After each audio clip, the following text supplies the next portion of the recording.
Sahabat-sahabat saya yang baik hatinya, dalam sebuah kisah, sekelompok anak muda menghadiri resepsi pernikahan teman sekolahnya. Dan salah seorang di antaranya melihat guru semasa sekolah di SD-nya. Sang murid itu menyalami gurunya dengan penuh penghormatan, seraya berkata, "Masih ingat saya kan, Pak? Masih ingat saya kan, Pak Guru?" Lalu gurunya menjawab, "Wah, maaf, saya tidak ingat." Murid itu bertanya keheranan, "Masa sih Pak Guru? Pak Guru tidak ingat saya? Saya kan murid yang dulu mencuri jam tangan punya salah seorang teman di kelas. Ketika anak yang kehilangan jam itu menangis, Pak Guru menyuruh kita untuk berdiri semua karena akan dilakukan penggeledahan saku murid."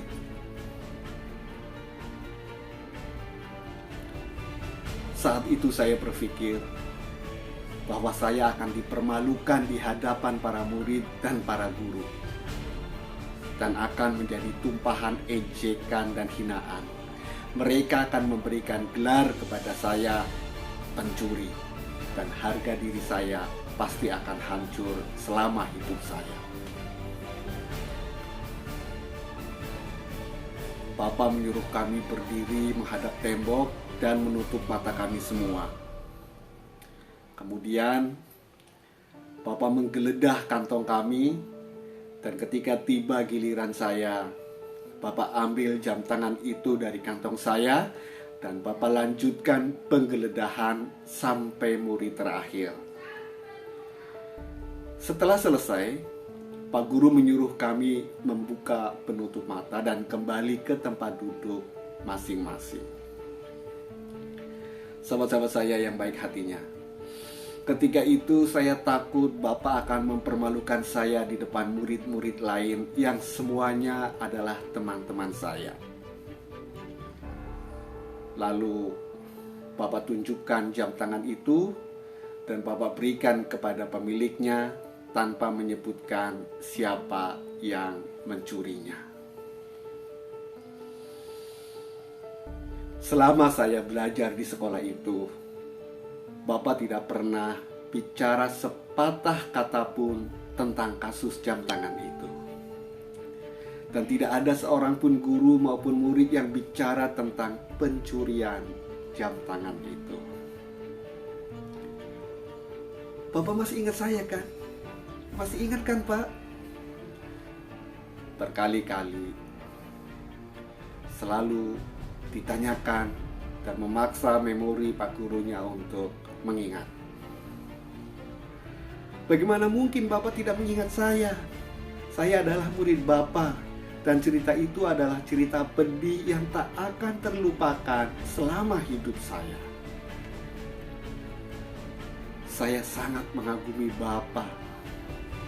Sejak peristiwa itu, saya berubah menjadi orang yang baik dan benar.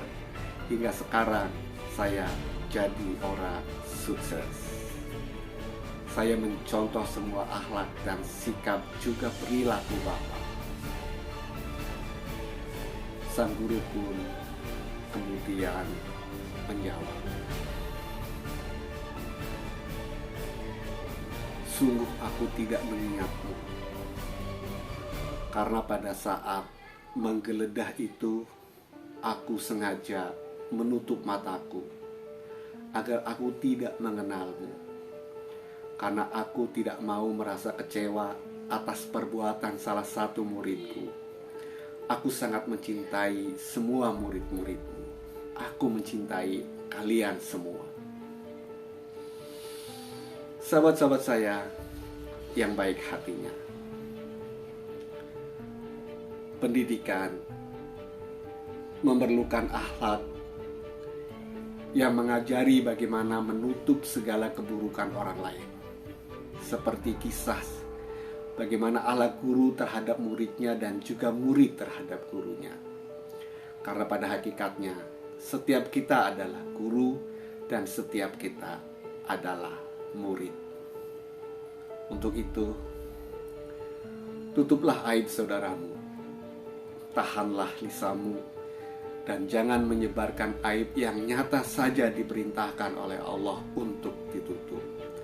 Apalagi aib yang belum tentu benar dan salahnya, atau masih simpang siur kabarnya. Maka menutupi aib saudaramu di dunia, maka Allah Subhanahu wa Ta'ala juga akan menutupi aibmu di akhirat. Memaafkan, memaklumi dan berempati adalah sikap orang yang berjiwa besar. Guru adalah kita. Kita semua adalah guru. Minimal guru untuk diri kita sendiri dan keluarga kita yang memiliki tugas mulia, yakni mendidik muridnya, keluarga dan masyarakat agar memiliki jiwa besar dan mimpi besar. Sahabat-sahabat saya yang baik hatinya,